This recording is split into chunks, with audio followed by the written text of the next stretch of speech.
So my computer froze again. I just got it back after 1 month of repair. This is the second time it froze. Within a 5-minute period. So before it froze, it didn't automatically restart, but now it's automatically restarting. The power is plugged in. It's on office mode. This is the second time happened in like 5 minutes. Login cool. And then log into view reliability.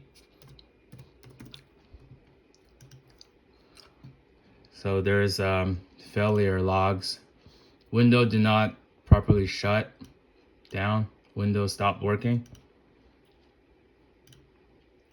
at 4:04 p.m. So this right now is 4:05 p.m. So that was the problem. Windows stopped working.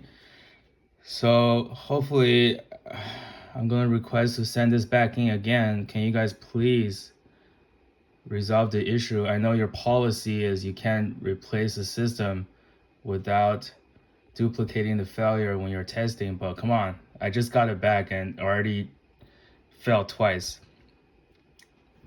So this is a failure log, and these are the failures before. It's unusable. What else do you need to know? So I was watching, nothing else was open. I was watching a video on VLC. This is the exact video file. Downloads. I was watching season 7, episode 8 of Homeland. And around this part, computer just froze, as you can see in the very beginning. So I know it's gonna freeze again. Okay.